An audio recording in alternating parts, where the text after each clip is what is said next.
اب ہر بندہ اٹھ کے عجیب و غریب باتیں کر رہا ہے، قاتل کا مزار بن گیا تو ہم نے تو نہیں بنایا جی، ہم نے تو نہیں بنایا، قاتل تو پھر علم الدین بھی ہے جی۔ ہاں جی، ذلیل کے بچے تمہیں یہ بھی نہیں پتا قاتل کون ہوتا ہے؟ ہاں جی، قاتل ممتاز قادری قاتل نہیں،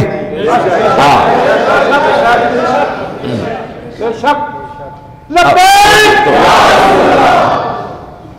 تمہیں سمجھ ہی کوئی نہیں۔ جب تمہیں سمجھ نہیں، ہم جو تمہیں منہ نہیں لگاتے، پوری امت مسلمہ نے تمہارے منہ پر تھوکا، تمہارے باپ کا جنازہ کافر کا کیا ہونا تھا، مرتد کا، تیرے باپ کا جنازہ کیا ہونا تھا، مرتدوں کے جنازے تو نہیں ہوتے، گستاخان رسول کے جنازے تو نہیں ہوتے، ہاں جی، لیکن وہ کچھ بھی نہیں تھا، وہ مردود تھا، مردار تھا۔ اور تو اپنے باپ کا بنوا دے نا، پوری دنیا جو تیرے ساتھ کھڑی ہے،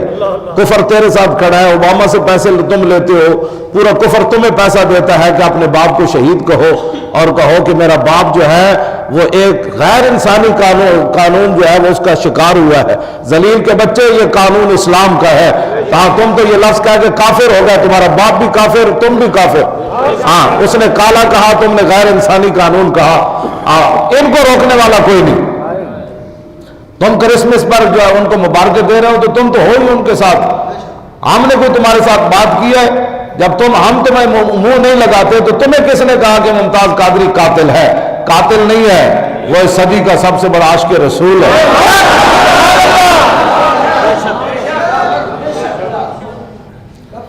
توجہ، تو مجھے تو تقریر آج ویسے بھی کوئی نہیں آیا، میں تو سوچ رہا تھا بات کیا کروں، مجھے تو بات بھی بھولے ہوئی ہے کہ ادھر وہ لمحہ کہتا ہے، یہ کرکٹر کہتا ہے کہ حضور پر وہی رک گئی تو نعوذ باللہ حضور نے پھر سوچا کہ میں وہ لفظ نہیں بولتا جو اس نے بولا ہے۔ بھائی تمہیں نہیں پتا دین کا تو تم سیاست کرو، تم کہو جی پنجاب والے لوٹے ہیں، تم وہ کہیں جی پختونخوا والے لوٹے ہیں، تم کہو جی یہ پاناما لیکس والے ہیں، تم وہ کہتے ہیں شوکت خانم کا پیسہ کھا گیا یہ، تو آج فلاں، تم آپس میں بکواس کرو، جو کرتے رہتے ہو، تمہارا کام ہے۔ ذلیل کے بچے، حضور کے بارے میں بہت ہزار بار بشویم بحمز مشک گلاب انوز نامے تو گفتن کمال بے ادبیست، سارے بزرگاں نے کیا لکھا ماری بھی کوئی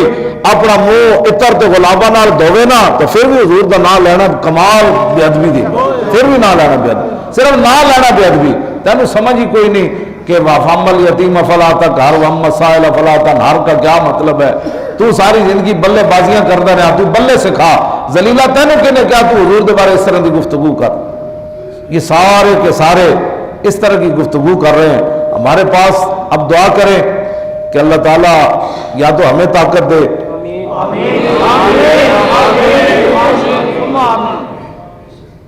تو ہم ان کے راستے روکیں، ان کی زبانیں بند کریں کہ سیاست کرنی ہے تو سیاست پر بات کرو نا، تمہیں جب پتہ ہی نہیں ہے حضور کے بارے میں بات کیسے کرنی ہے، جب اللہ تعالیٰ یا ایھا المزمل کہہ رہا ہے، یا ایھا المدثر کہہ رہا ہے، یا ایھا الرسول، یا ایھا النبی، تو تم کیسے حضور کا نام لیتے ہو؟ اور تمہیں یہ بھی نہیں پتا حضور کا نام لینا کیسے ہے، نہ تم نے کوئی دین پڑھا ہے، نہ کسی دین والے کے پاس بیٹھے ہو، کرکٹ کھیلتے کھیلتے تم مذہبی پیشوا بھی بن گئے۔ اس واسطے آپ حضرات جو ہے نا کچھ ہوش کے ناخن لیں۔ اب ہمارے پاس میں تو کوئی بات نہیں رہی سوائے اس کے کہ میں جاندے جاندے اپنی گڈی کسی نہ ٹکرا دے وہاں تو شہید ہو جاؤں، اور اس کے علاوہ اب ساڑھے کو وس کوئی نہیں رہے، اس زندگی تک کوئی فائدہ کہ ایسا ساری گلاں سے ہی سننیاں حضور دے بعد، فلماں ساڑھے دور بڑیاں سی کچھ نہ کیتا، ایک دن عشق رسول منا کے بے چپ ہو گئے، ساڑھے دور دو نمبریاں ہوئیاں، حضور خود فرما گیا قیامت تک، فرمایا جب میری عزت کی بات ہوگی جانور بھی دو کبھی اختلاف نہیں کریں گے۔ اسی اس دن تو کوئی بولے جی چپ، جڑے حضور دے غلام انہوں نے کہا جی ممتاز جو کیتا ٹھیک کیتا، بات ختم ہو گئی۔ رسول اللہ جب خود ایک گل فرما دیتی، عمیر بن عدی جب مارے آتے پھر سویرے حضور دی بارگاہ میں پیش ہوئے تھے، حضور چپ ہوئے تو عمیر بن عدی عرض کی تھی حل علیہ فی ذالک شیء یا رسول اللہ، حضور عدالتہ تہاڈیاں، حکومت تہاڈی، راتی میں زنانی مارایا گستاخ، کیا اس کے بدلے میں مجھے قتل کیا جائے گا؟ تو حضور نے خود فیصلہ قیامت تک فرما دیا، فرماؤ میرے غلام تو نے یہ سوچا کیا ہے، لا ينتطح فی انزان، فرمایا قیامت تک جب میری عزت کی بات آئے گی، میری آبرو کی بات آئے گی نا، تو دو بکریاں بھی کبھی اختلاف نہیں کریں گی۔ اب یہ تو فرمان رسول ہے۔ حضور فرما گئے جب قیامت تک میری بات آئے تو اگر مگر نہیں کرنے، بیٹھ کے تبصرے نہیں کرنے کہ اس نے قانون کو ہاتھ میں لیا یا نہیں لیا۔ فرمایا جب جانور نہیں بولیں گے تو کلمہ پڑھنے والے کو کیا حق بنتا ہے؟ یہ آپ لوگوں نے گھروں میں بیٹھ کر یہ تبصرے کیے ہیں نا، تو یہ تو مالک ہے نا، پھر قیامت کو معافی ملے یا نہ ملے۔ حضور نے فرمایا جب میری بات آئے گی تو جانور بھی نہیں بولیں گے، کہیں گے ان کو تو ہم بھی جانتے ہیں۔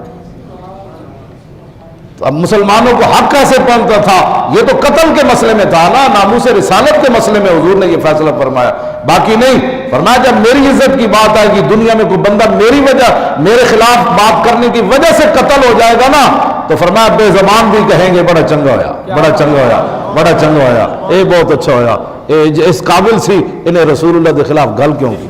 جو مسلمان گھروں میں بیٹھ کر ناموس رسالت پر تبصرے کرتے ہیں وہ بتائیں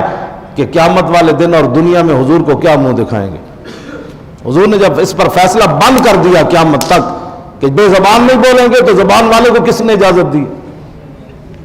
اس مسئلے کی حساسیت کو سمجھیں اور اپنے کان، ناک، ہر چیز بند کر کے صرف حضور سے پیار کریں۔